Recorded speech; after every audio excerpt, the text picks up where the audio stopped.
Good morning, YouTubers! Happy Friday! Feliz Sexta-feira! Feliz Viernes! Happy Friday to everybody watching my channel. And quick question to you guys. A couple of people have come forward or you know, basically commenting that they are disappointed with Trump. And a lot of Trump supporters. I'm not talking about the leftists and the guys howling at the moon and just I'm not talking about Antifa.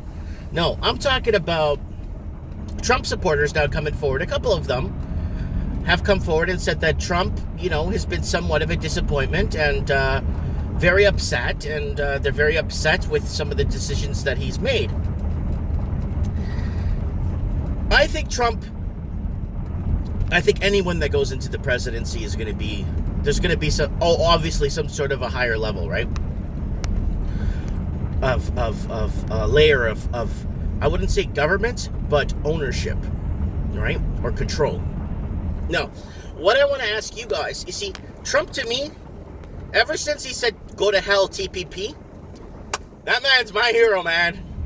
Ever since he's controlled the, immigration into the country, or tried to control, or did what he had to do to control the immigration. That's fantastic. Look at the complete opposite of Canada, for example. Even Australia's in the same boat as us, and New Zealand, and the UK.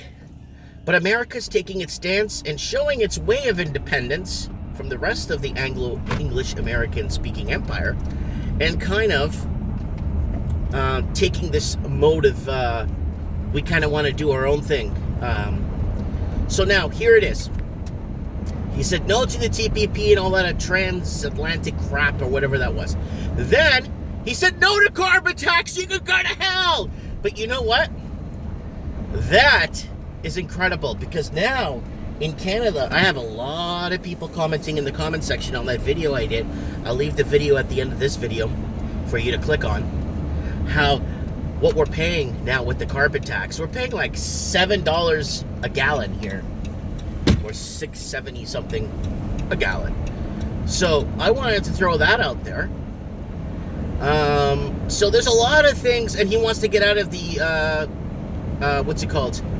The United Nations. Excellent move. Who controls the United Nations? What's the point of having United Nations when I still remember that day? That day, I still remember it like it was yesterday, when Gaddafi was reading from the Charter of the United Nations rules, when he went up in front of the United Nations to speak and read from the book page per page to say what was going on and what rules were being broken and blah, blah, blah, and what countries have been illegally been invaded and blah, blah, blah. Stuff like that. Now, a lot of people are disappointed with Trump. That's fine. Now, let's take a step back and let's pretend Trump was in power 4 years before that. I believe in my whole heart of hearts that Gaddafi would still be alive. I believe that, and if he wasn't alive, it would be more of a French movement, because the French weren't getting their 40% protection money that they were getting from Libya. That's why France is falling right now. There's a lot of things. I think a lot of things would have changed. I think the whole Yemen thing would have never taken off if this was 4 years back. 4 years before he got into power, right? I think a lot of things would have been different. I think Donald Trump did a lot of good things, and you know what? Even if he's addressing it into conversation to get started and get all the people hissing and whining, then you know, I think that's a good start, is to create the dialogue and get everybody to hate you. So, I kind of wanted to throw this out there, guys, because I believe in my whole heart of hearts that if Trump was in 4 years before, that we'd be looking at a very different America today, if he was finishing his second term off now. But yeah, this is going to be an interesting election cycle. Now, I'm going to be really frank with you guys. One thing Donald Trump adores the most, or the one thing that he's true about, that I could see, and I know he's not lying about it, is he loves his country. He really loves America. He loves America with his whole heart. Him, who else loved America? John F. Kennedy did.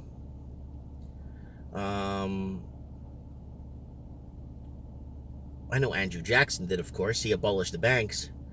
I know that, who else? Lots.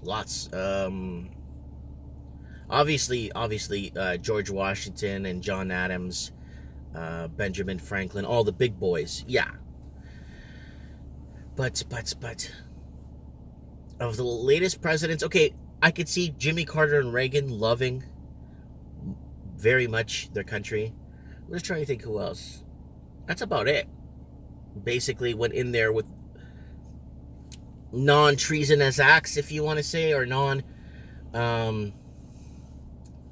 yeah. Anyways, guys, I want to know what you guys think. Has Trump been a disappointment?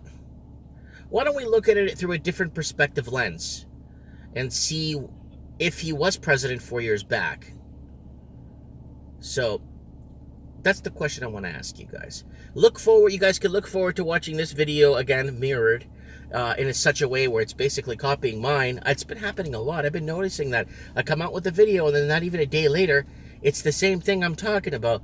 Mind you, nobody really watches my channel, so I can't show. Well, the timestamp doesn't lie. So comment below. Let me know what you guys think. I would like to know.